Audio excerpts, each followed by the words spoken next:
co-op program since 2006. Prior to working at Pace, Dave worked for GE, retiring after 25 years of service in 2004. In his last position at GE, Dave was responsible for recruiting, university relations at several colleges and universities across the U.S. I'm excited to have Dave here to share his tips from his professional involvement in NACE, which is the National Association of Colleges and Employers, and his background in facilitating connections between college students and employers. In addition, Dave brought along 2 previous Case Co-op internship master's students who have now leveraged their positions into full-time jobs, are alumni of Syracuse University, and I'm going to introduce them next. First off, we have Deval. Say hi. Okay. Deval has inquisitiveness for technology and an entrepreneur spirit, which encouraged him to leave behind his comfort zone of being senior project engineer at Wipro Technologies and pursue his advanced studies here at Syracuse University. He successfully completed his master's degree in computer engineering in 2012, where he also was awarded Outstanding Graduate Student in Computer Engineering. He joined Blue Highway, which I'm sure I'll explain a little bit more about later, as a summer 2011 computer engineer, and he worked on personal status monitoring system. He showcased his skills for problem solving to come up with new or alternate ideas, adapting to new technology quickly and easily. His professional and research experience in a vast area of technology includes hardware design and software development. He encouraged Blue Highway to extend him full-time position as computer engineer, and he's been in that role for a year now. The other alumni that we have here, Sundar. Sundar joined US Beverage Net. It's a company in Syracuse as manager in business systems after successfully completing the Syracuse University Case internship program with USBN. Prior to his Case internship, Sundar was hired as an intern at Snap-on Tools while still attending Syracuse University. One of his many accomplishments during the internship was creating an e-commerce marketing plan which was implemented in the ACAN region. He earned his master's degree in information management, specialization in project management and electronic commerce from Syracuse University in May 2007. And his bachelor's degree in information technology with distinction from Anna University in Chennai, India. Join me in welcoming our 3 presenters today. Thank you. How much time do we have? We have until 3. How much time does everybody here have? I believe she has to leave. Okay, I don't think we'll even go that long. Since there's only a few of us here, a few of you here, almost as many of us as there are you, why don't I ask you to just tell us your major, your name, and we'll go right around there. We'll start right here. Okay, I'm Karen. I'm in the higher education department, and that's like administration, not teaching. So you're not a student? Oh, I am a student. I am a grad student, so first year in higher education. Okay, good, thank you. Hi everyone, I'm Martin from high school. I'm the first year graduate student majoring in information management. Okay, thank you. Hi, my name is Stefan. I'm majoring in electrical engineering. Graduate, first year, electronics engineering? Graduate is my last semester. Okay, good. My name is Matthew. I'm a PhD student at the physics department. This is start of my 5th year, so job search, hopefully sometime soon. You're looking to go in industry? So you must know Roseanne then? I guess. Probably not so many structured internships for me, but I do work directly with several larger companies in most of my projects, and so interns have been suggested, and my advisor has been vehemently against them. So. That's a whole other discussion. Yes. When will you finish your work? It's mostly open-ended. Hopefully I should be finishing or seriously writing by this time next year. So I'll probably be a little upset if I'm not. We should meet some. I don't meet with PhD students very often. Roseanne counsels them, but I had a PhD student this morning from Ethiopia, and we had a really interesting discussion about working in industry and the experience that he would gain. So if you'd be interested in scheduling a meeting with either of us, both of us, we'll give you our contact information. Sir. My name is Bruce. I'm studying interior design in VPA. I'm a senior. Okay. So you're an undergrad. I'm an undergrad. Okay. Hi, I'm Chi. I'm majoring in public administration in Maxwell. So our program only have 1 year. So, Okay. Is this- Roseanne, do they all know you? No. Introduce yourself. Oh, hi, I'm Roseanne Ecker. You get a lot of emails from me about things related to career, and I oversee graduate student career services here at SU and career services. So if there's any way I can be of help to you, just say the word. Thank you. And everybody knows Elena, who does all the work behind these sessions. Okay, a little bit before I get into this, I run a co-op program. I came here, as Elena said, in '06, so it's been 7 years, part-time, and basically help New York State companies connect with students that want to work primarily part-time while they're studying.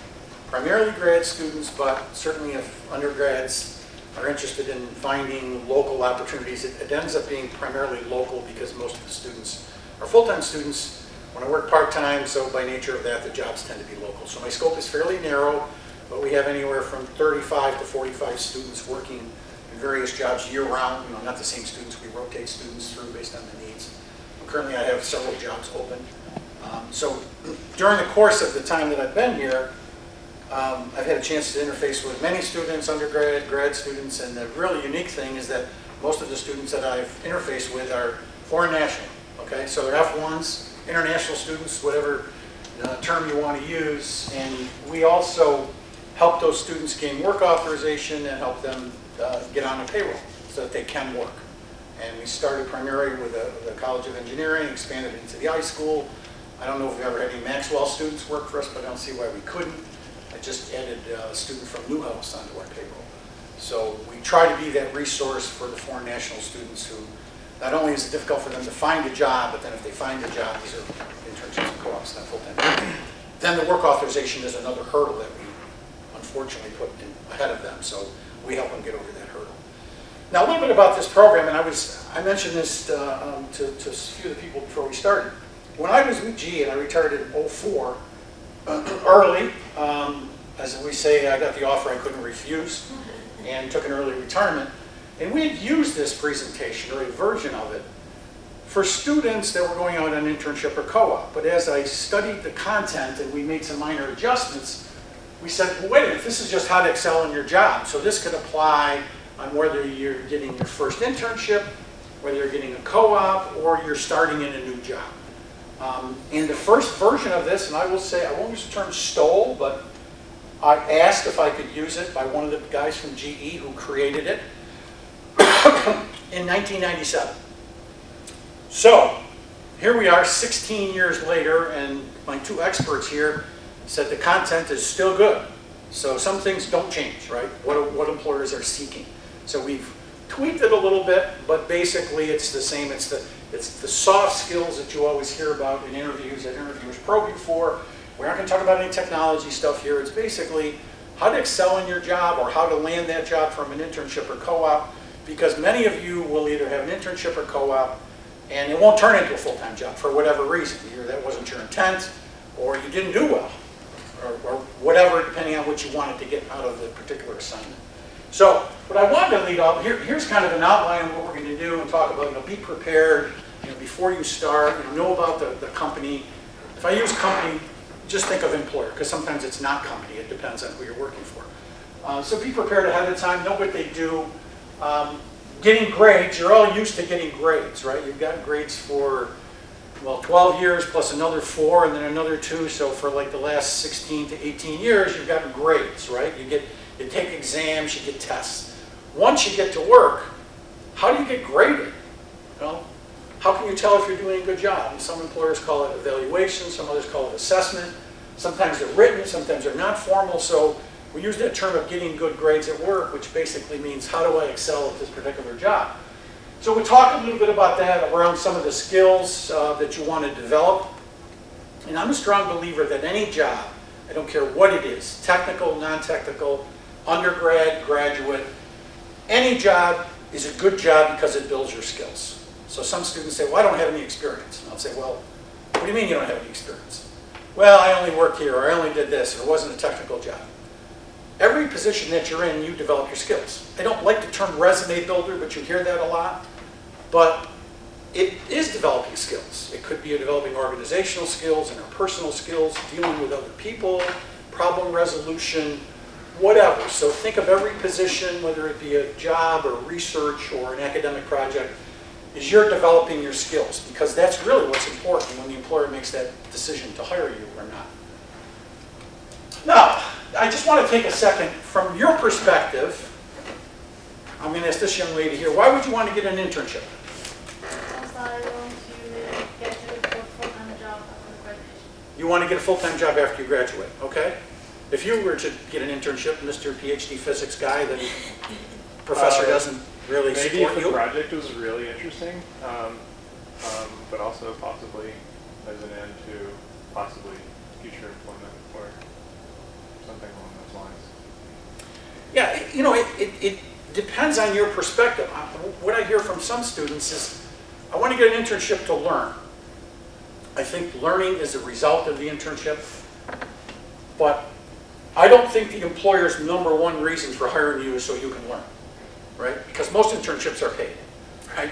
So, guys, feel free to chime in here. Because an employer hires you for reasons that might be the same but different than yours, like on this slide. We used to call it early identification of talent, which basically meant you're on trial. We want to see if we want to hire you after you graduate. We want work out of you because we're paying you. That's why somebody's hired. You know, it's an exchange deal, right? I pay you, you deliver work, okay? So evaluated work, we want to sense what you're like. We want to get a feel if you're a good fit for the company. You may have all the technical skills. If it's a technical job, that's a fit. But if you're not a fit for us, if you don't fit into the culture, and I think that works on both sides. Do you fit into the culture? Do you want to fit into this culture of that company? So it is this kind of two-way street. It's this evaluation process. You're kind of sensing if you like the work, if you like the organization. At the same time, the employer is sensing, are we interested in making the next step? Now, many employers have moved to this model where they want to convert as many of these interns or co-ops as they can. And I use the term interchangeably. Some people, I could ask 10 people to define intern and co-op, and I will get 10 different definitions. So when I use the term intern or co-op, let's assume it's some kind of part-time professional employment, okay? And I like to think of it for pay, even though sometimes it isn't. But the employer's perspective, unless it's a short-term project that they want to get done, now, Val, when you first started at Blue Highway, tell us about that experience and you know, why did you take the job and what did you expect to get out of it? Sure. So I had a different, so I mean, the end goal, you know, Professor, they talked about an end goal. I had a different end goals. My intention was to get into a technology in which the Blue Highway was working. My intention was not to end up in a full-time job. I was envisioning different kind of an end goal for me. However, so that was a sole purpose of joining the Blue Highway. It's a different story. I ended up being there as a full-time. But why they hired me was, you know, two reasons. I had a background in it. I mean, background in some of the industrial exposure, and secondly, from the, you know, they took me on a probation period, and they were, you know, were like testing me about how I'm doing for the job. You know, for am I a good fit for their project? And the project they were working was on a patient monitoring system, which includes wireless data and stuff. So prime objective for them was whether he is a good fit for this project, you know, whether I can come up with new solutions, you know. So that was a main aim. And the Blue Highway is a small company which relies heavily on the students. You know, they consider students to be their full-time employee. They as you know, that was a really good point. You know, when an employee hires an interns, they don't consider them. You know, they don't. I mean, they like them to learn stuff on the job, but it's not an educational institute. I mean, it's an like give and take relation. I mean, you know, they are paying you, so they expect you to deliver something. So they always look for people who take on responsibility. You know, and that's what happened with me. I mean. Thank you. Sanjay, tell me about your experience with U.S. Beverage. Tell them what you do, because I'd love to talk about your product. All right, so talk about my product or me first? Both, whatever.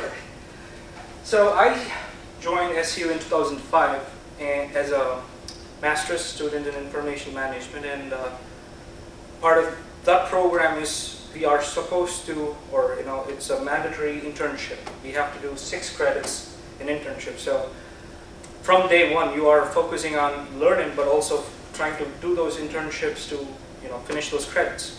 So it's basically, you know, we are forced to take an internship. And while I was applying for internships, the first problem I had was that all my experience was based on academics, like research work or paper presentations or tech. You know, it's all in the school, never outside the school. So my first hurdle was that I had no experience.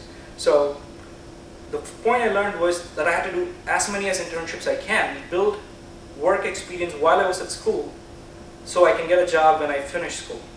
So I was talking to everybody, you know, trying to find out where I can do internships or where I can get internships. Is career services going to help me, or should I try finding it on my own? And that's when my roommate, who was in the computer engineering program, told me about K-Center. At that time, K-Center was only focusing on internships for the LC Smith, the engineering school. So I approached Dave and I told him, I'm not from the computer program, but I do know a little bit about computers.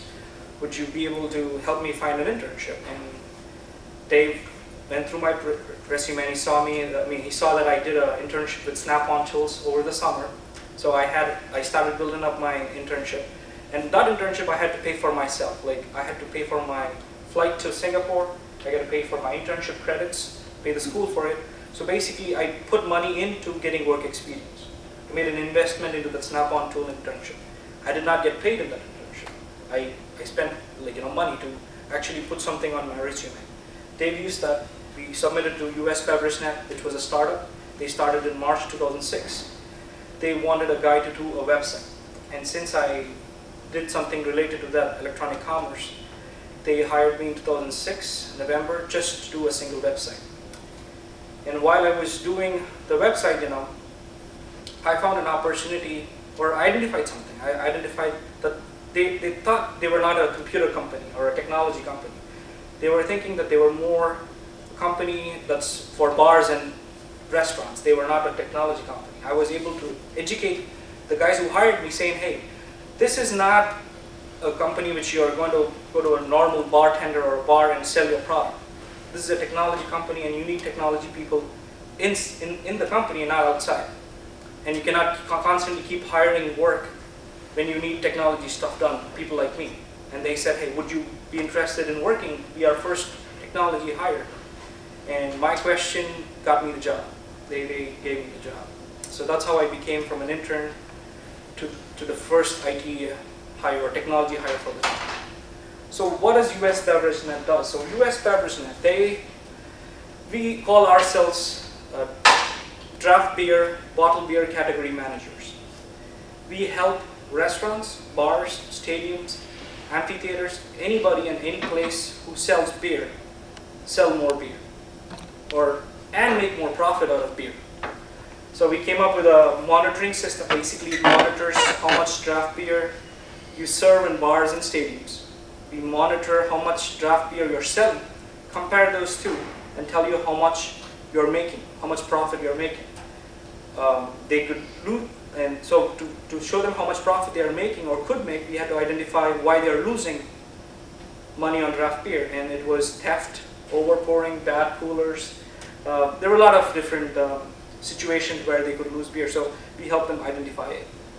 And then we morphed ourselves, you know, into using the latest improvements in technologies, social media and stuff. So we started becoming draft beer category managers. Basically, we would monitor different beers or craft beers that's coming up in the market, and we would find out what the users, the end user, the consumers like, and we would promote a particular style or a craft beer in that particular location based on what the market really needs. So the bar or the restaurant is not carrying a product that's not going to sell.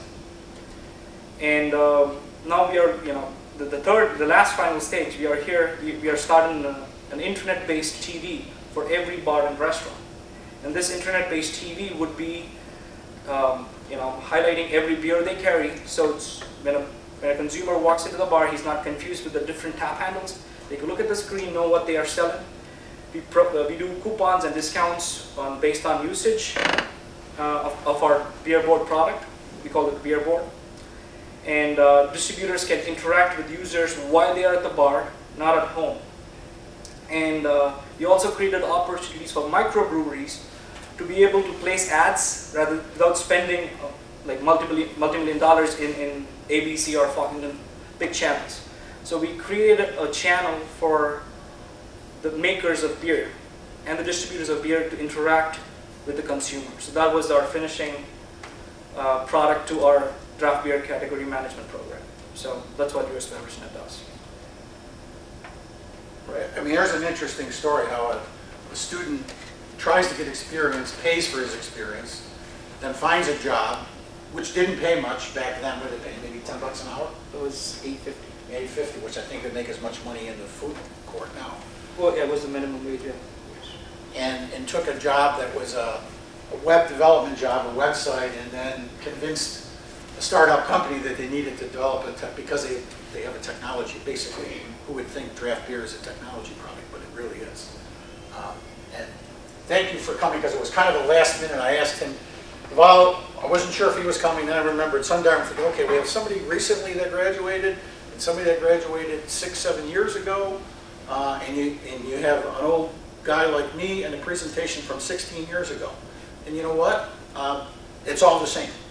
And I think it all still applies. Okay, so I talked about preparing. Okay, before you go and start in an internship, you should do some research, right? You should do some research on the company. Now, you have the benefit of the fact that the internet is a great place, right? You can learn what you want about virtually anything. So you can do research about the company and the organization you're going to work for. Maybe there were other interns or co-ops that worked there before you. You could ask them. You could say, what's it like there? You want to understand the industry that you're in. I mean, the last thing, and I speak from an employer's perspective, we used to use the expression "baby on the doorstep," meaning, an intern shows up, doesn't know anything about us, we know nothing about them, and already it's not starting out to be a good relationship. So, the employer, obviously needs to do some homework on you, and they usually learn that through a conversation, through a resume, certainly through an interview, either phone or in person. That's about as much as they know about you, right? What you communicate in those few minutes that you have with them.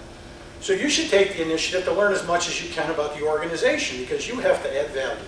So if you learn about the organization, what they do, who their competitors are, what's going on, with the company, is it changing? How do you add value to the company? Sundar's a great example of that, how he added value to the company, because he basically took a web development job into his first job with them. So you want to do your homework ahead of time, get information so that you can add value right from the start, and employers would really value your input. Virtually every employer appreciates your initiative. Yes. I have a question for each of Sundar and Deval. How did you do that? How did you add value in addition to your asking the question or pointing out the need? What did you do after that that made you invaluable? You pick up slack. Like, every company has a problem. They will always have problems. When I started as a full-time employee, I was manager of business systems, but that basically means managing websites. The title might be fancy, but it was basically changing website information or talking to customers or downloading software. It was basic, like a normal entry-level position. But then, as we started gaining more customers, our technology was tough to manage for the non-technology people. That was the first problem. People who are not who were never from technology, were asking questions that makes no sense to technology. Like technology has specifics, like medicine. You can be a cardiologist or you can be a gynecologist. You have a specific goal. And though a common man understands that, a non-technology person does not understand. If I'm specialized in one area of technology, I'm not going to know the next one. Like you can take programming, like programming work. I knew one language, let's say, right? And they would come to me, ask me questions about something that I had no idea. And they would expect me to know the answer. And if I said, hey, that's not my expertise or anything, they would say, you're an IT guy. You should know the answer. So my first job was to educate them on what technology was. Making a non-technical person or technology person understand what technology was. But again, this is an example of finding a problem and being the answer to the problem. Right? The companies are going to have constant needs of different kinds of needs. And if you're the answer to those needs, you're important. Good point. And that's why I think it's so important to know the industry that the particular employer is in. You know, anticipate, because good employees, whether you're an intern or co-op, let's say you've been on the job for 2 years, 3 years, 5 years, to be anticipating what challenges are we facing, what's going on in our marketplace, what's going on with our competitors, what new products, what new service offerings. You know, be inquisitive, take the initiative, be a problem solver. And those are all the things that employers probe for in an interview anyway. So if that's what you want to do to be a good employee, you want to make yourself feel like you're the CEO of the company, that you're looking out, and the employer will recognize that wow, this person is really like one step ahead. So those are the kind of things that you want. Now certainly you learn that when you're on the job. You know, as you first start the job, there's some basic things which are may seem kind of silly, but this is kind of when you move away. A lot of students go and they work for the summer somewhere, and there are those kind of things that you want to do. I think the logistics of getting started. You know, where do I work? Who do I work for? How do I dress?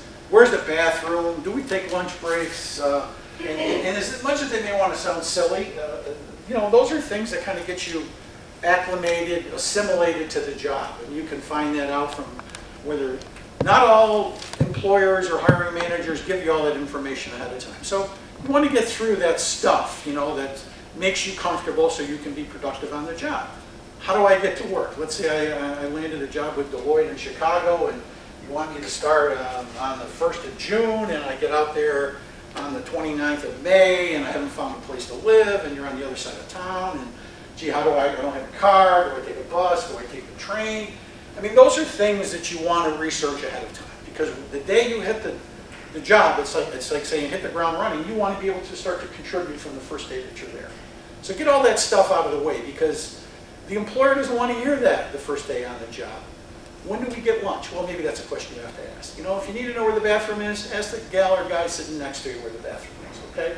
So you want to take initiative, get all this stuff handled. If there's relocation, this more applies when you are starting a job, where relocation, you know, they're going to move your stuff. That's more, you know, when you get that first job.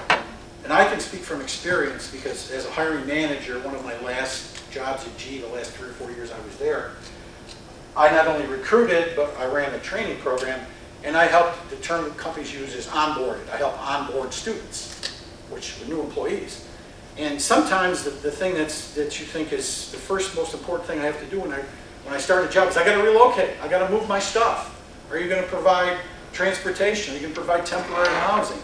And those are things that good companies that have a good process will get taken care of ahead of time, because in your mind that might be something that's catastrophic. Gee, how am I going to move? Where do I live? How do I get my stuff here?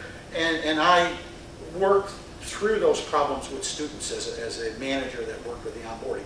But those are the kind of first things that you worry about, especially if you're moving into a big city, you know, like Chicago, New York, or whatever. So as much of that stuff as you can to do prepare for the job, the better off you're going to be in making that transition.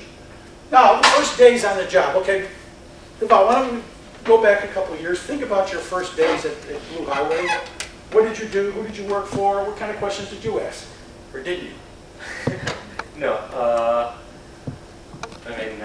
to me, So when I started working for a Blue Highway, as I said, they were designing an ecosystem for remote patient monitoring, and that's what I was interested in. So my first questions were what the technology is, how the, I did my research, because I had friends there, but the very couple of questions, very first questions, some of the questions I asked was what kind of a technology I'll be working on. How I'll be working on, what's in future prospects of this technology, and what's a roadmap for that product and stuff.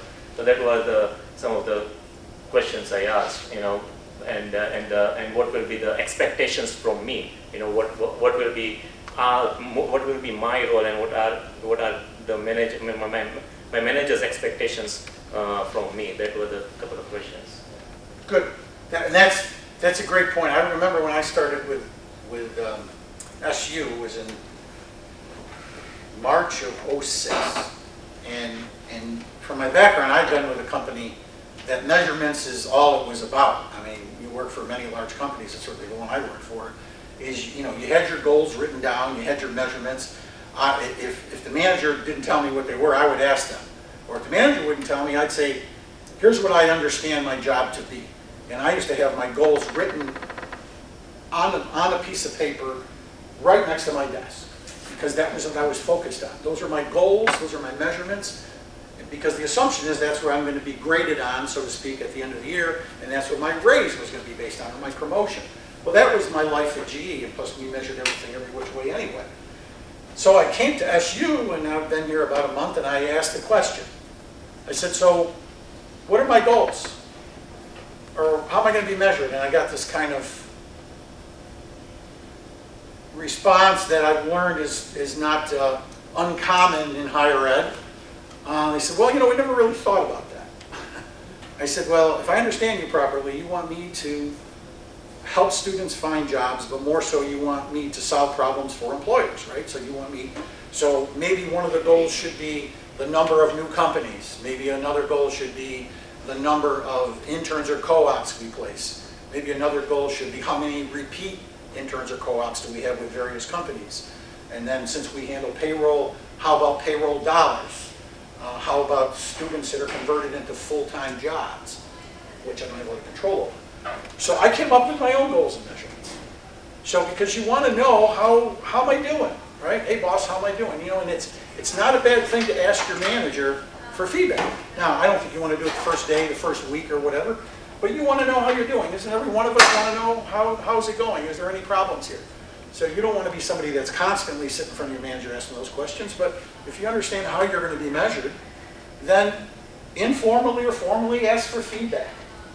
Good managers will give you feedback on a regular basis. Some managers, that kind of goes right by them, they don't even think of it. They could be wonderful managers, but sometimes they get so wrapped up in what they're doing that they don't make time to give you feedback. So think about that and ask for feedback. Don't be a pest, but try to get that set up and say, oh, maybe once a quarter, can we spend a few minutes, when it's convenient for us to sit down and talk about how you think I'm doing. Give me feedback, because that's how we learn, right? We learn from making mistakes. I really like the way you handled that, but Elena, you could have done a better job on that, like 2 months ago.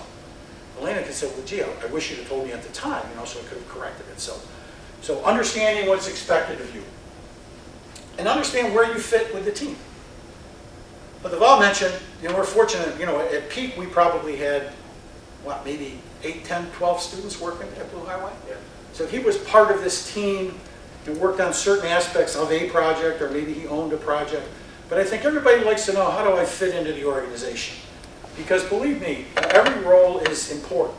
Even though sometimes students don't feel they're adding value, or there's that expression we use about internships typically, that unskilled or inexperienced undergrads say, gee, I don't want to be filing all day or doing whatever. You know what? That's work that has to be done. Somebody has to do it, right? So if you could figure out how that adds value, there's nothing wrong with doing some menial tasks. Now, certainly at your level, most of your grad students, you wouldn't expect to be doing that. We used to say making copies and filing. But you know what? Some of that stuff is all part of the job anyway. I'm a one-person show. I do my own filing, I type up my own forms, I do it all. I do my own email, So those things are part of the job. But You want something to know how my work helps the organization move forward. And if you don't know how it does, then ask. And don't wait, ask and say, I found that new hires also like visibility.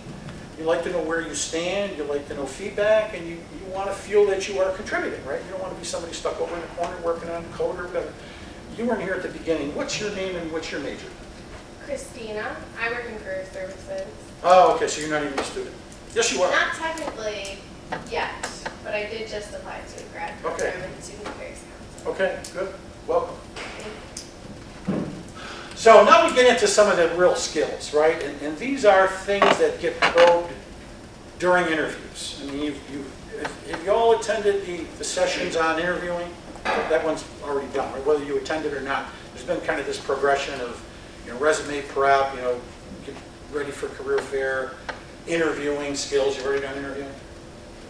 Yeah, during an interview, employers probe for certain skills.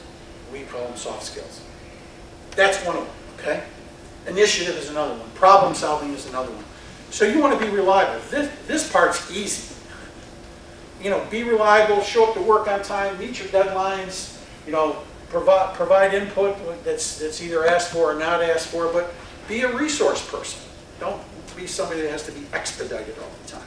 Somebody you can count on. I got a special project, short-term project. Through my past experience, I know this guy's done a good job for me, right?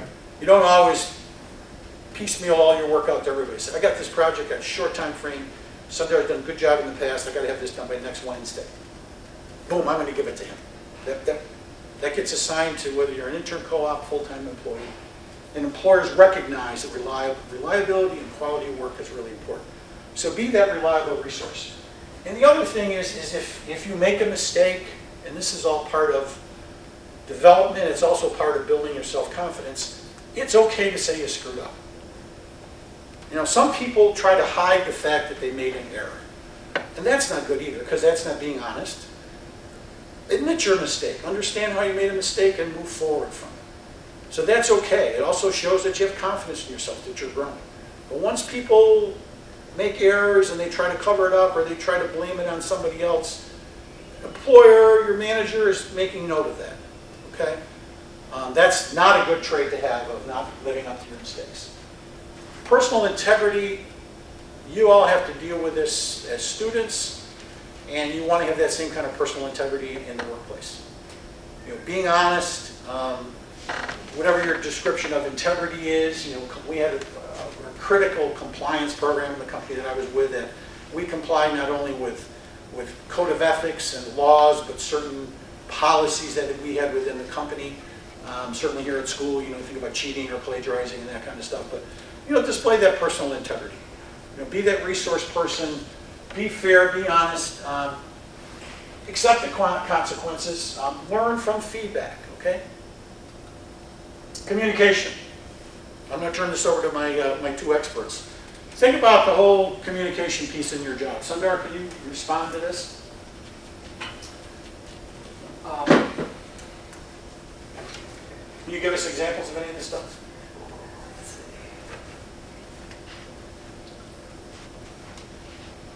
So, I could come up with an example. Yeah, that'd be good. So most of the times, they like they were saying, they give you a work and they expect you to finish it. And when you are, there are three things you need to communicate when the work's given to you. If you can do it, are you in a position to complete your work? The one they think that you can do it. And when you're trying to be aggressive and trying to create a good face in front of them, you're going to give them a timeline. Like, hey, I can do it by Monday or Tuesday. And communicating that is important, but communicating the right date is very important. Like, you cannot just be aggressive and give them a date that you cannot do. And there's this one piece that is very, very critical in communication is basically after you're done communicating in a meeting or on a phone call, you want to send an email on what you've understood in that process. It's called, we do it all the time, we call it meeting notes. A CEO has a personal assistant who does meeting notes. But as you're learning and you're trying to create a good face, being aggressive is not going to make you give them confidence. Being detailed, communicating to your manager or your superiors that you are detailed by sending an email saying, hey, based on our conversation, this is what I've understood.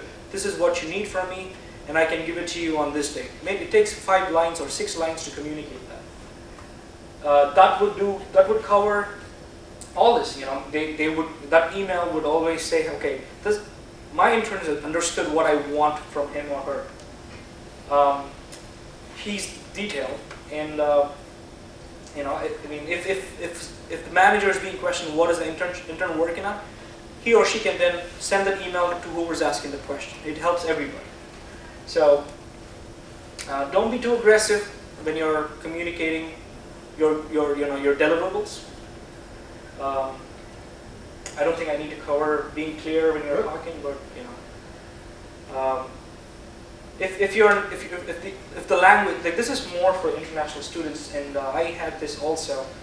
I used to speak very fast because of the way I'm used to speaking from back from India, and my employers, everybody's Irish, and they can't follow me. So I had to learn to slow down, and sometimes I still speed up, but then you have to slow down when you speak. Yeah, I mean, if you're slow, even if you're pronouncing it differently, they'll understand what you're trying to say. So, Good. Well, I have a question. Sure. So, you want to pick up the slack and you want to communicate clearly, but what if they're asking you things that are outside of your expertise? How much do you go out of your way to learn new stuff in order to meet their needs versus help them understand that you can't meet right. their needs? It's a personal decision. Like, for instance, when they asked me to do things beyond, I did. And it was a decision I made. I told myself that I'm going to spend the weekends learning it. It's you could say no. It's completely okay to say no, that you can't do it. It's not what I do. And if you say that, either if the person is a bad employer, you're gone. You're let go of. Or they would say, yeah, I mean, it's too much to expect from you. But if you make the decision to be aggressive, then you have to work hard to back up your aggression. One other point that's up here, thank you, Sundari, is you have to read the other, when you're communicating with someone, whether it be in writing or let's say in email, let's assume that's writing. I don't know about you, but I like it to be on one screen. If I have to scroll, it loses my interest, particularly if I have to scroll a lot. And so, there could be a whole series of seminars on email communication. Sometimes people like to put attachments in emails when they could have put 2 pages or 2 lines of text that explain it. So just think about how effectively you communicate in email, in writing, in public, in person. Are you concise? Are you to the point? Oh, okay. Because it depends on who you're pitching to, okay? If you are presenting findings of a project and you're presenting it to the engineering manager, they may want a certain level of detail, okay? And they're going to want things to support your findings. Here's the process that I used. Here's my analytics. This is the detail. Now, if you get by the engineering manager, now it's time to present it to second level manager, department manager, CEO. You know what? They don't want the details. They may want to know how you got there, what process you used, very briefly highlighted. Read the body language. If you're presenting to them and they start to nod or you start to got it, that's what we always just say, okay, I got it. I learned that from our CEO. If I was doing a presentation, got it. Or you go like that, means next page. So once you get into that certain level of detail, they don't want to hear it anymore. And you could lose them. It's kind of like overselling. So you have to read the person. Get to the point. They'll probably be more polite than that, but sometimes I'll say, okay, that's really nice, but let's get to the point. Okay, so understand who you're talking to. If they want detail, then give it to them. If they want the highlighted executive summary version of it, then give them the executive summary. So it's important to be able to read your audience. It's like doing a pitch here, everybody sits here and starts to nod and say, when you get to the next slide, so we will. I'll add one point to the communicating effectively. So what I found in my experience is it's very important to know whom you are talking to. I mean, if you are talking to your colleague, the way we speak, we can't use that language to when we are talking to our managers or in a CTO of a company or in a CEO of a company or writing an email, for example. I can't say hello, something. We need, there should be there isn't a proper way of doing that, and that's really important in a communication because there are many people, somebody don't mind, being friendly with them, but some people do consider that to be really important. I mean, addressing, how we talk to them. So that was something I learned during internship and my job. That's a good point. In your communications with employers, if you're to the point where you met somebody and you're going to be interviewed, and think about all that communication that goes back and forth between you and maybe the person that's setting up the interview, and maybe that gets forwarded to somebody else. I would err on the side of being formal versus too familiar. Things like good punctuation, using, the English language properly, capitalization.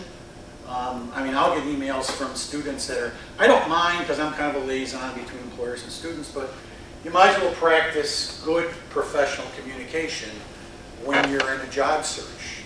To be too familiar, to be too casual about things. Back to the reliability thing, and I'll give you a perfect example of this. If you are going to be at a meeting with somebody, this applies to your job search, the jobs that you're in now, being a student working on teams with other students, meeting with Roseanne or me, be there and be on time, okay? Because I will chastise students in a hopefully developmental way, is because when a student makes an appointment with me, I drag the email into my calendar, I put it in my calendar so I know when we confirm the appointment. So if it is 2:15 on Friday afternoon and the student was supposed to be there at 2 o'clock, they get an email back from me saying, didn't we have an appointment at 2 o'clock? In a copy of when they agreed. Okay? Now sometimes the student, mostly they'll respond and they'll apologize, and my response would be, you need to establish, you need to be reliable, I don't care who it is, me, anybody else, and be on time. And if you can't make it, please let the person know, be professional, because I could have allotted that slot to another student. So I'm trying to give them feedback to understand. So if you commit to something, back to the whole communication, reliability, follow through with what you're going to say you're going to do. You want to be that reliable and be that resource.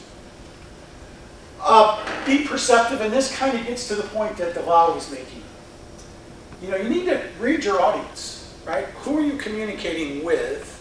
And get a feel for, how should I address this group? Formal, informal. You got to adapt to your environment, right?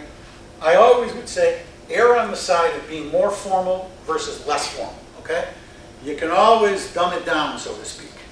But think about how you're going to communicate. You may communicate with a coworker in one way, but all of a sudden when the boss comes in, maybe that level of communication needs to go up, including language and figures of speech and everything else. So be sensitive to other people.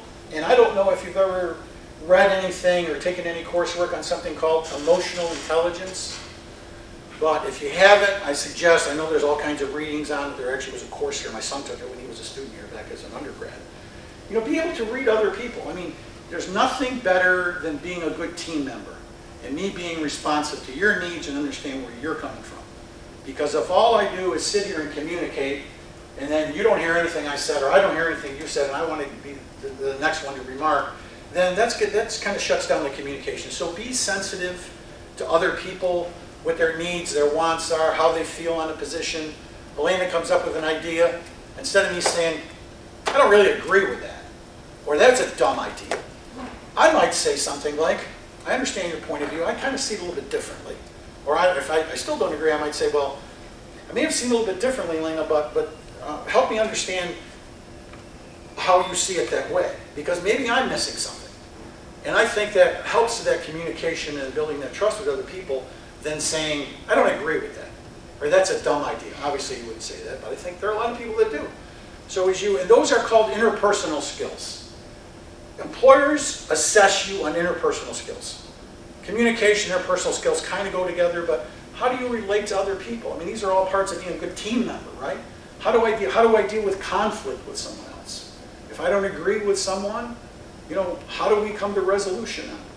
Other than saying, well, I have a more experience than you do on this, and so I come from several years of experience. You're still new. You're a trainee. What do you know? No. You wouldn't think you'd say that. There are people out there that act that way. Receptive to other people. Be diplomatic to the point. Don't be verbose. Verbose means talking too much. Get to the point. Be polite. You kind of ramble on and on and on. Eventually, you will completely lose. It's really funny. I always give this example because I have a tendency to get into a lot of detail and stuff. And this is an interpersonal, male to female, spousal kind of conversation, dinner conversation. Oops, what did I do? My wife Becky and I will talk over dinner, and she'll talk about something, and this is a male-female thing. Men usually want to jump and resolve the problem, right? It's like she'll say something, I'll say, did you think about doing this? You should do this. What about this? What about that? And then I'll get this icy cold stare. And it's kind of like, well, just shut up and listen to me and let me talk. And then, if I want your opinion, I'll ask for it. Of course, she doesn't say that. But just think about that when you are talking with other people and jumping to conclusions, and whether it's your spouse, your friend, or coworker, be polite, listen to what the person has to say. If you have an opinion on it, present your opinion. But read the situation. Sometimes people just like to vent, whether it be your wife or whatever. And sometimes, my wife will even do it to me. We've been together for 30-something years, but I'll get on a subject and I'll give her all kinds of detail. How was the day today? Well, the student was supposed to come. He did this, he did that, this and this, and she'd say, okay, get to the point. So you want to read each situation. I love this one here. Does everybody know what a prima donna is? Ever heard that expression before? Any of our international students know what a prima donna is? What's your first name? Matthew. Matthew, do you know what a prima donna is? Is in the roots of the word, maybe not, but I know culturally what it is. Yeah, to explain to everybody what a prima donna is. Somebody that maybe thinks they're a little more important than they are, or maybe likes everyone to think that they're more important, possibly likes to have attention, or likes to be well thought of by everyone and aggressively seeks to be that way. Maybe. Great. I'm sure I'm not accurate on the definition, but I know it as it applies to theatrics. It is like the main person, right? Flamboyant. Pardon? Flamboyant. Yeah, and you try to create yourself to be the center of attention. I remember, did anybody ever see The Phantom of the Opera? The play, the movie, the musical, whatever. And there is somebody, she's actually called prima donna. But is the centerpiece, right? And in theatrics, maybe in that particular, she is the centerpiece of that. Is your phone goes there. But don't try to make yourself the center of attention. More people will take offense to that than anything else. So don't try to put yourself on this pedestal above other people, because most people really resent that. If you're an authority on something, by the way you conduct yourself, by the way you speak, the way you present your ideas, people will recognize that you're an expert. But once you start to put yourself on that pedestal, it's going to work against you. Okay. Think about, in your job, you always want to be thinking about the next step, or the next step and the next step after that. So you want to be prepared. You want to think about, this isn't like connecting the dots. Like, okay, I'm going to do this today and then do this tomorrow. You want to think you want to anticipate, okay? And the work that you're doing, what the result of the work is going to be, know what comes next, know what comes after that, right? And I think if you have the ability to do that, and you communicate effectively to your manager or someone else and saying, okay, here's what I'm thinking, and I think that this will work this way. If this works out, then we could look at that. The manager would say, wow, this person, you're seeing the big picture, right? As opposed to just keeping your head down and keeping the blinders on and thinking, I'm going to do this because that's what he wants me to do and I'll get it done tomorrow. And then I'm all done. Anticipate. You guys, any examples of that, or you want to add anything to this? Sure. I mean, I'd like to suggest like how to know what comes next. Like, I mean, how does one person go about trying to find out what should I be doing next when you're already given a job, right?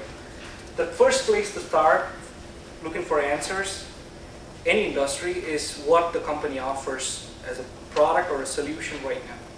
So applies throughout all industries. I mean, again, just industries is any company offers a service or a product, and you are part of that life cycle. You're either part of developing the product, servicing the product, supporting the product, selling the product, marketing the product. You're part of the life cycle, any one stage. And if you're just focusing on the job you're doing, then you're not going to know, okay, what are they going to ask me next, or what am I going to be working on next? You're not going to know the answer. But if you focus on the product that you're helping make or the service that you're helping serve, you're going to know how that service is going to change in 2014 or 15, and you can prepare ahead. So what comes next is that whatever the product or the service transforms into. So identifying the end product of your work will help you answer the question on what you're going to be asked next. And once you know the answer to that, you can either prepare a talent or a skill, or you could talk to your managers or your colleagues about, okay, this is what our product's doing today. Maybe if we work this way, we can change it to another form, and that could offer more services. So if you look at your end product on the company you work with, you're gonna know the answer to what's gonna come next year. So Good. And being prepared for anything that you do. In work, it's like being prepared in your schoolwork, preparing for project, preparing for a presentation, preparing for an exam. That translates into work, right? Be prepared on what you're working on. Maybe you have to be that reliable person that wants to get something done on time. It's time to prepare it. Think through it. Know what you're talking about. Know your content if you're presenting something to someone, either desktop or in a presentation, or now that we use other ways of communicating, whether you're doing Skype or Google Docs or whatever kind of technology. Be prepared. Anticipate how the conversation is going to go. That if I do this, what's going to happen? What's the response going to be? If I get this kind of response, I may want to take this approach. If I get this response, I may want to take this approach. So you really want to think through this, because employers can really view that. They can. One of the key elements that we always look for is not only preparedness, but what's what I have in the next slide is the key thing. There were 5 key traits that we probed students on. And with technical skills, I won't say not so much, that was part of another interview, but the 5 key skills that we look for, and I still carry them in my wallet.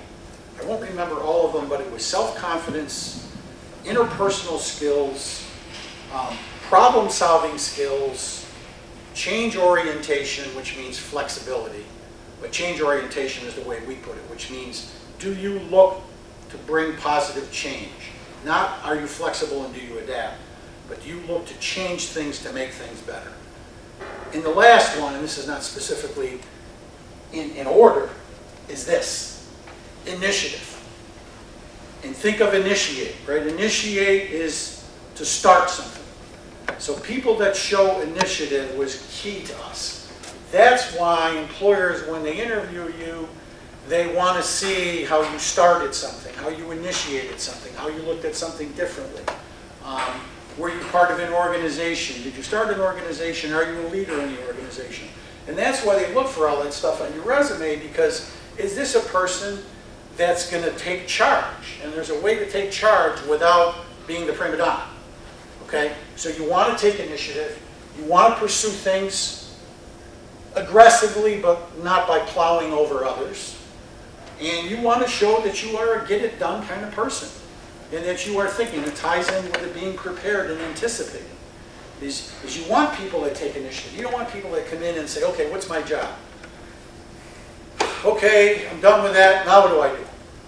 When I used to have interns for the summer, I would assign a bunch of tasks, and I'd say, okay, these are the kind of things that you're going to be working on over the summer.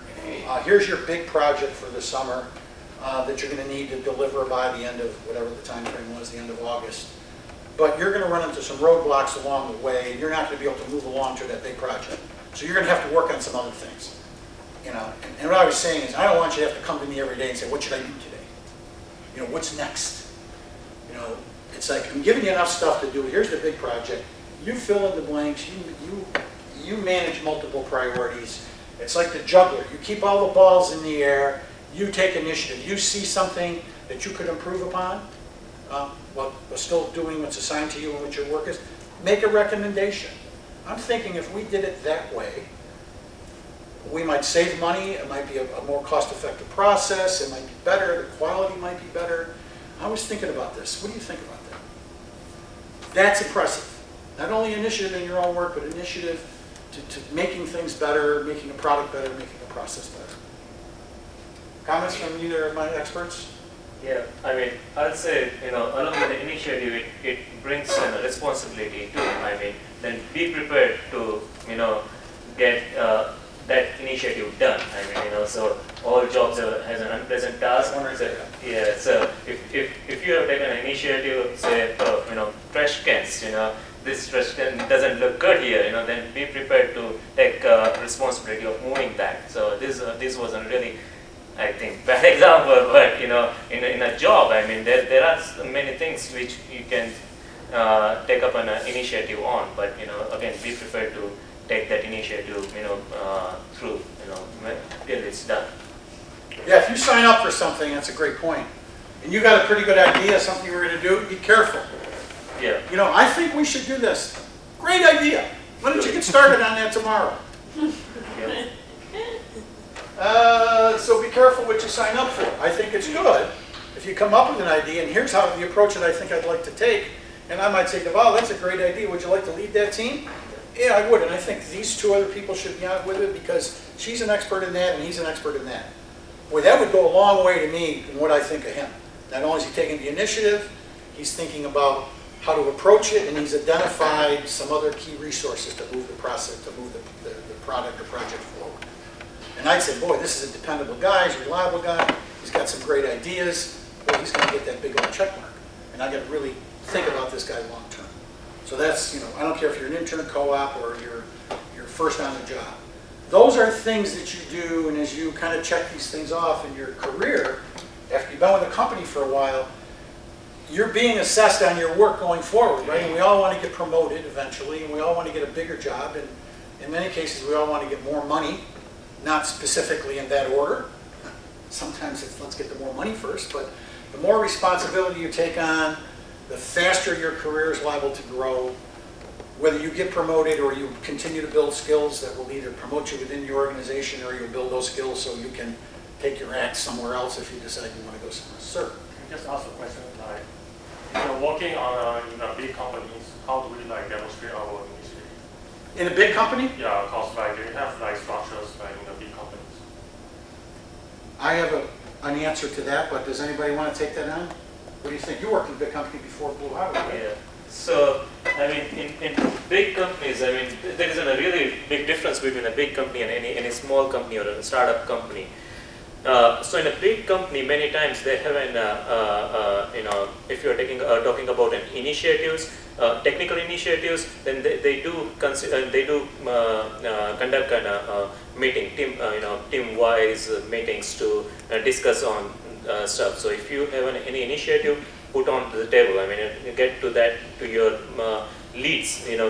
Somebody will be managing. So when we talk about a big company, there are always hierarchies. You will be managed by a project lead. There will be a manager on the top, senior manager stuff. So always try to bring your idea when the team, there is a team gathering. Team meeting is there. Try to bring your initiative on the table. So that's how you do it. Another way, there is another way of doing is like in a big companies, usually you have a team-wise emails, or in a forum kind of thing. Try to drop an email, saying, oh, this is what this is a gap I see, and I think it can be addressed doing this stuff in your solution. So that's another way of doing it. Yeah, but in a big company, it's rather, we say it's a big company, but as such, if you consider it's a small unit again, you won't be taking initiative, a company-wide initiative, right? And it's a big company. It has an 800, to some couple of thousands employees. You won't be suggesting a very company-wide initiative, right? Your initiative will be again concentrated in your team, right? So that's how you address it. That's a great example, because that's how it was where I worked. We were part of a big organization of, I don't know, 300,000 people, and our division was pretty small. We were only like 2,600 people. But every organization has work blocks, and when I was a regional manager, I had 175 people. Now I was fortunate enough to kind of be at the top of the heap. But I wasn't always there, so we all have these little work units. Now, you can demonstrate initiative in other ways. It doesn't necessarily just have to be in your work.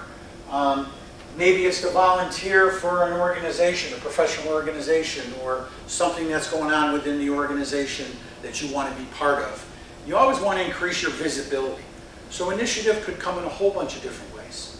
It could be, well, we're looking for a team to work on this, or we want some people to help go to campus. I'm just thinking things off the top of my head. I want somebody on the recruiting team. I want somebody to help train new people. I want, whatever it is. I mean, those are all examples of initiative, which may not directly relate to, your specific project that you're working on. But just think of it as, wanting to participate a little bit beyond what the normal, because if you just go to work every day and put in your, whatever it is, 8, 10, 12 hours, or whatever amount of time you work, and, it's not good for you, it's not good for the mind, it's not good for the soul. I think we all want to make our jobs more robust. And I think if you really think about it, there are ways that we can do that. After a while, though, if you come up with all of that stuff and you feel you're getting squashed or none of your ideas are moving anywhere, then it's really time to look at who you're working for and what you're doing, and maybe it's time to have a career change or a change in employers, because you're going to be more productive in an environment where you can participate, where you enjoy it. I mean, you'll hear from career services people. You want to pursue your passion. Work is not fun. It's not meant to be fun. Only if you make it fun. If it's something that you really enjoy doing, if you absolutely hate what you're doing, then you really want to think about doing something else. Even if it's a total career change. You may be on a track to be a major and do something, and our physicist friend may have been working on quantum theory and all kind of, I don't know about physics, but I did take physics once about 50 years ago. And then he may really, it was about 50 years ago, unfortunately, and maybe 48. But boy, I don't want to do this anymore.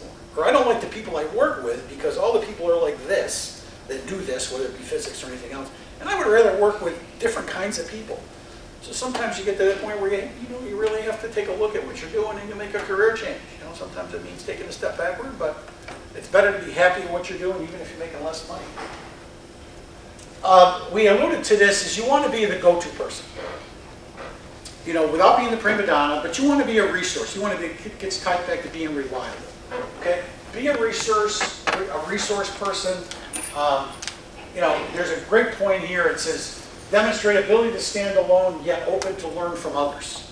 So it's great to be an authority on something, but as you present your ideas and your thought, if you also show that you're receptive to other people's ideas, that creates for better, interpersonal relationships. It helps you grow. It helps the other people grow.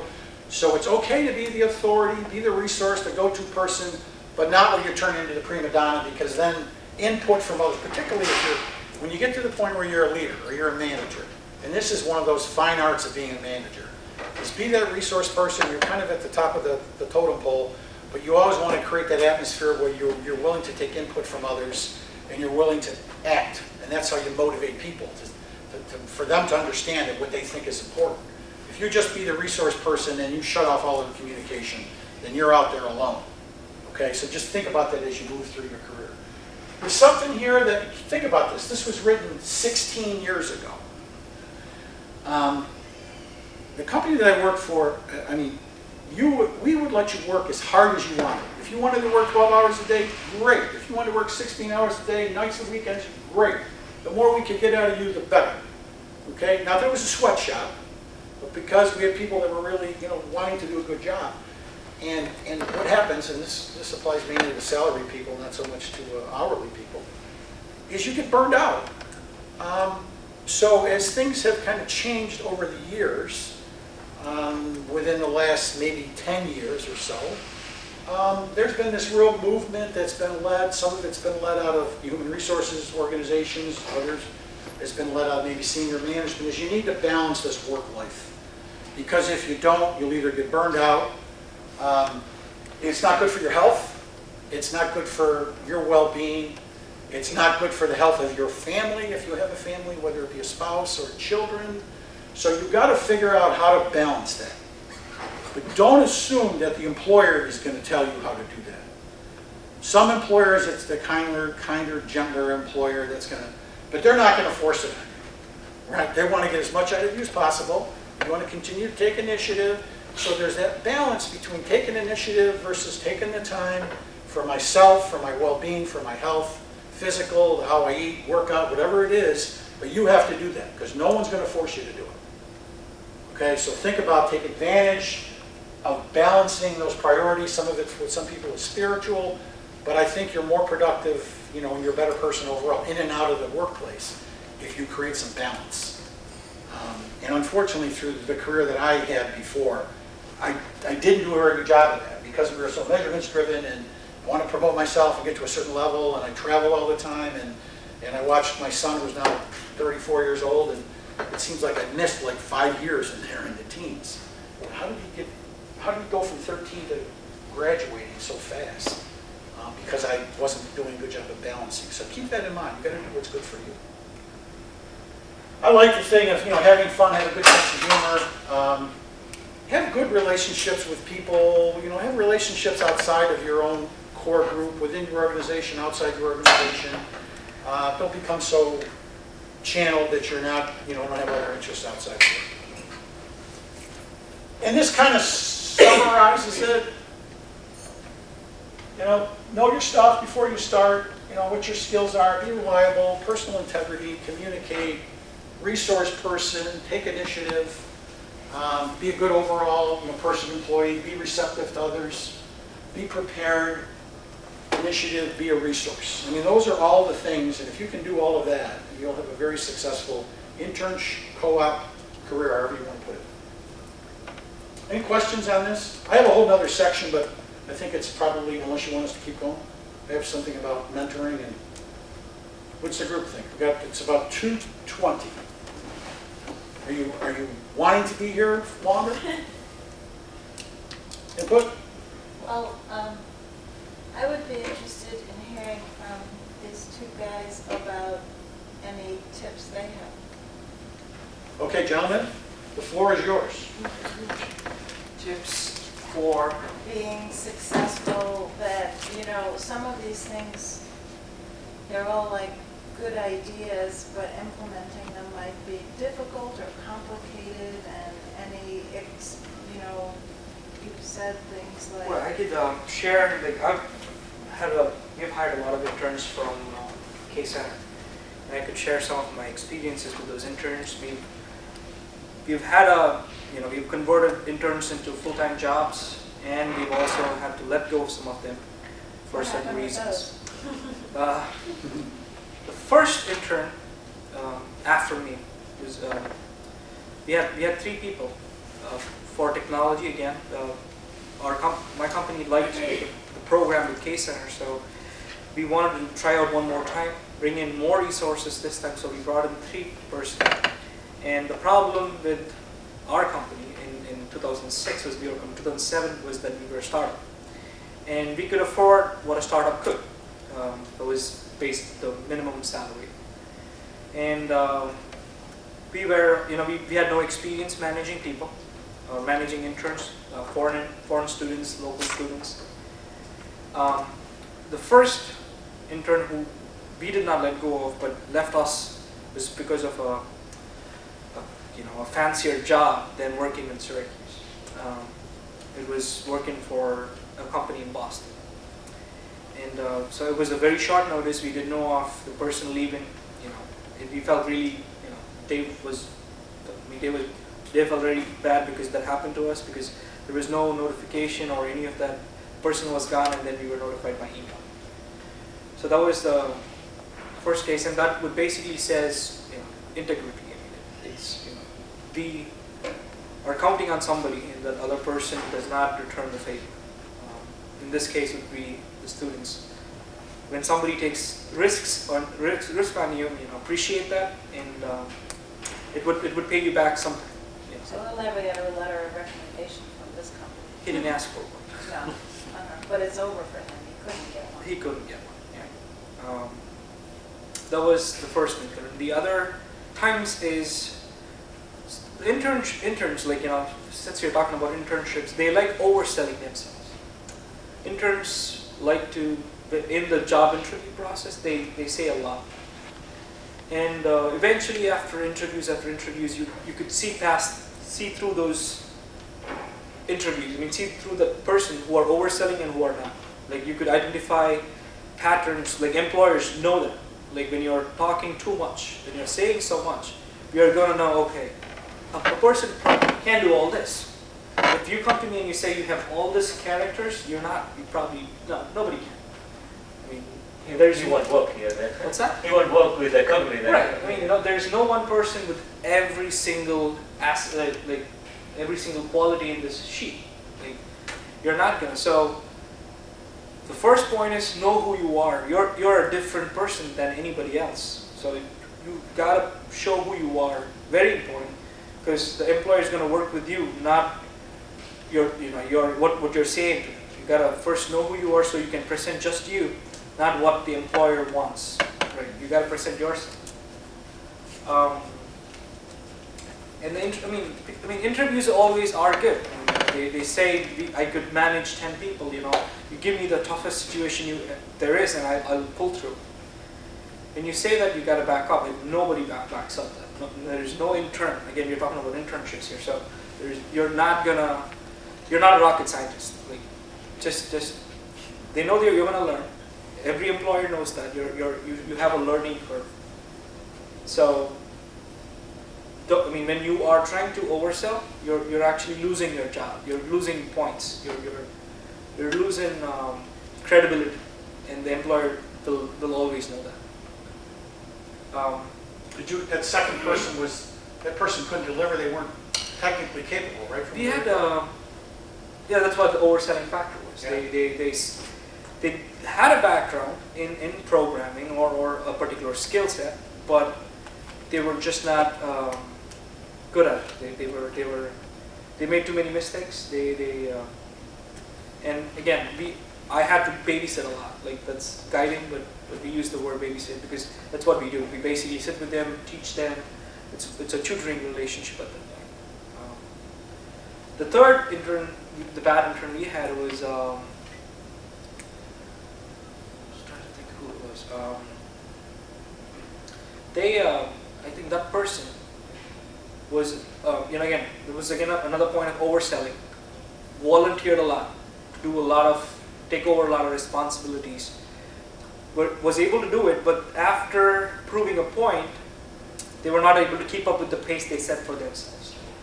They showed to be an aggressive person and then lost the speed, lost the aggression. So that's why knowing what you are capable of is very important, because you have to back you up. Like, you have to invest in yourself before another person does. So the other tick or character or point that was not here is when I was looking for jobs. It's one of my cousins. I was having a conversation of, hey, I'm looking for a job. What do I need to do? And he made a point which I still still hold on to it. It's like my mantra. It's what I use. I tell interns when they start working for me. It's called differently in different conversations. It's my dollar per hour rate. In 2006, if I did some work, what was my work worth for an hour? If I personally worked for Dave for an hour, how much should Dave pay me? If that rate was $8.50, then I'm an intern. If in 2006 it was $32, I'm a manager. If it was $40, I'm a CEO. So you have to know what you're worth. You have to set a target. If you want to earn a lot of money, let's say you want to earn $30 an hour, then be the person. Be the person whose hours are worth $30 an hour. If you're not, you're never going to make that much money. Again, this is for a person who wants to grow professionally and also make a lot of money. If you want to make $30 an hour, be that person. So set yourself a target. That's the target I set myself up with, and it's worked out for me. So set a goal, and the goal has to be like measurable. Dollars an hour is measurable, so you should be able to get there.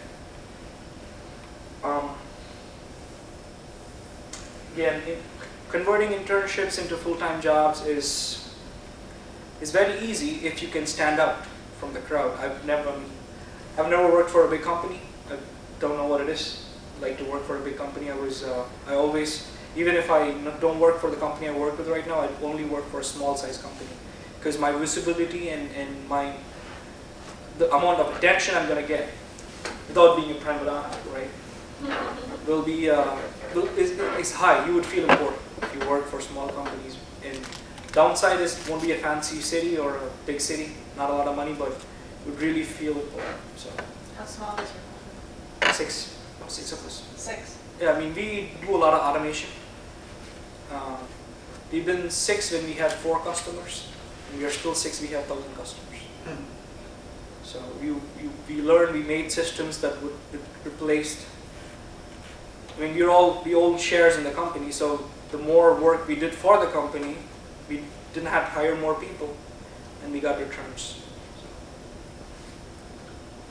Deval, do you have any remarks? Thank you. Yeah.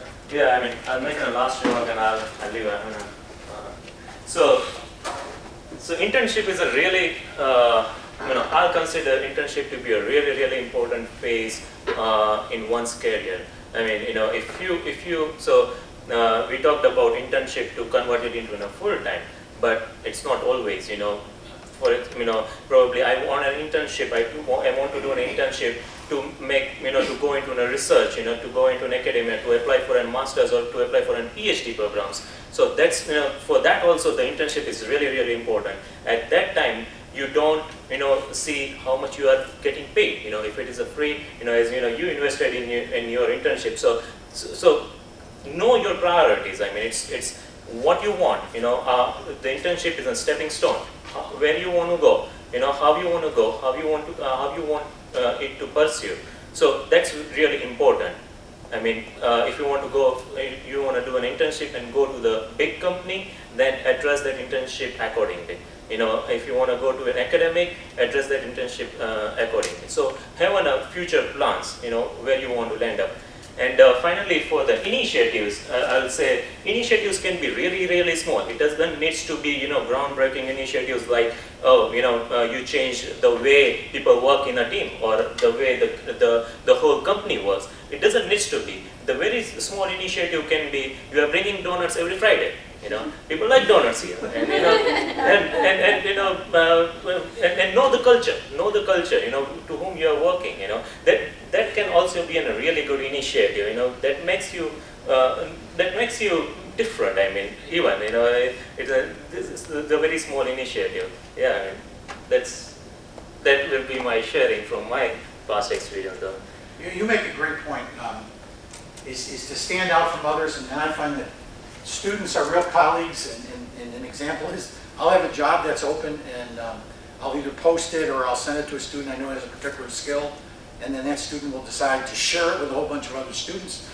It's like, when there's a job out there, that student is that student's competitor, okay?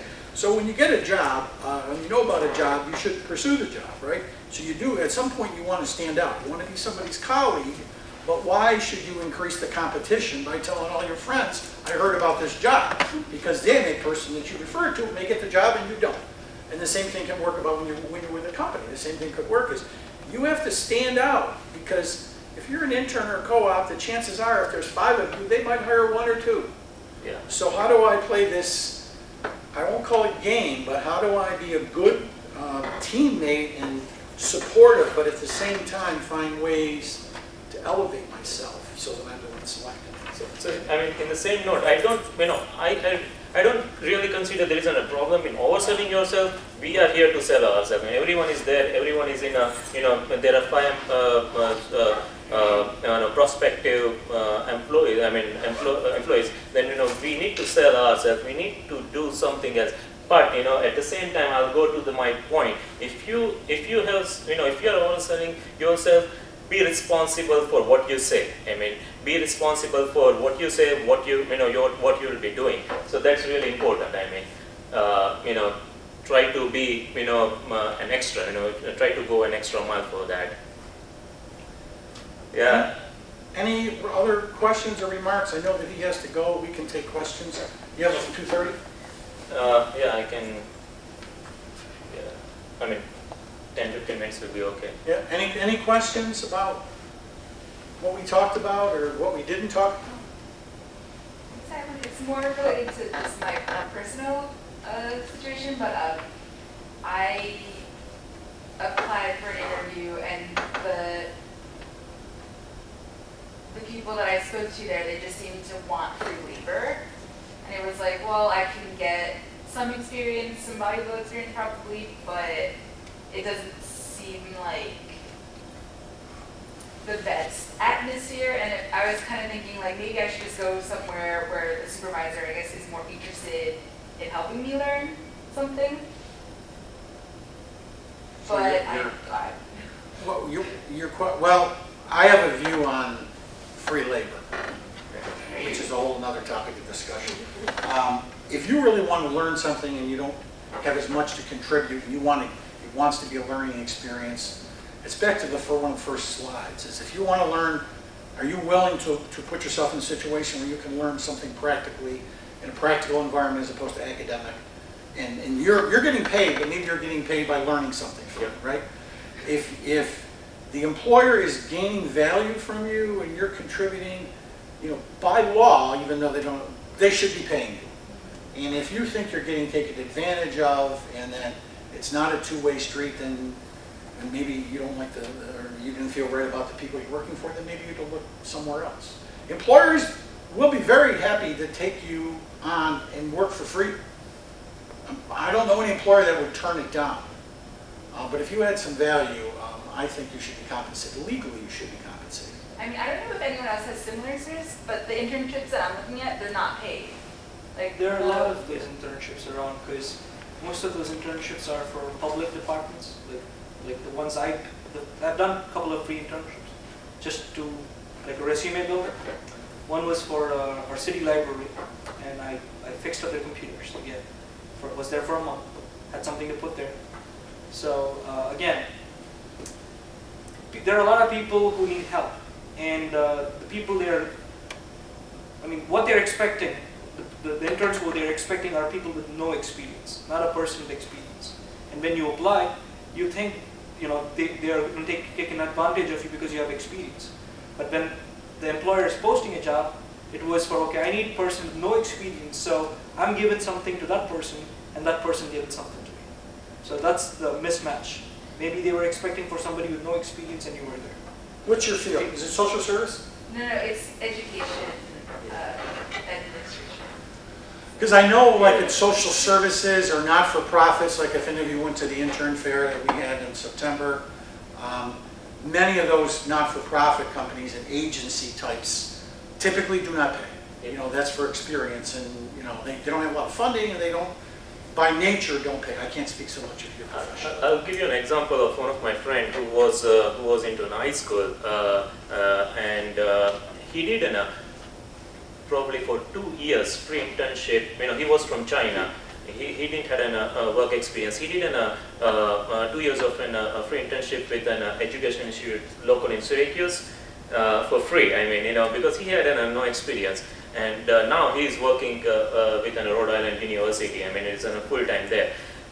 So 2 things here. First thing, he knew his priorities. What he wants. He didn't have a prior experience. And second thing, he was working for some good cause. It wasn't a really non-profit organization, and he knew what he's doing. So it goes back to the first point. Know your stuff. Whom you are working with. If you know that the company is earning from what you are doing, then I'll say don't work for that company because you are worth of something. Don't waste your talent there. So, but if you know that the company company is a non-profit organization. It doesn't earn. It's like for physically disabled children, and if they are asking you to work for free, work for it. You are doing some social cause, and you are gaining experience. So experience is worth. That wasn't a point I gave the example of this guy. He used to edit the videos, and now he's working with Rhode Island University. So, it's not always bad to work for free, but know your priorities and know your stuff. Know to whom work for. Thank you very much for coming and speaking with all of us. If you're able to hang out a little bit, I'm sure our speakers would take some individual questions after. But thank you for coming. And I will send this to Elena, and if you have the list of who's here, if you want, if there are some slides in the back that talk about career building and mentorship and that kind of stuff. And if any of you have any questions on any of this that we can't answer now, then if you'd like to meet with me, you can find me. I'm over at Center for Life Sciences Complex in the office just to the left of the Freshens Cafe. I don't think I have my email address on this, but send me an email, stop in and see me, and we're happy to help you. Okay?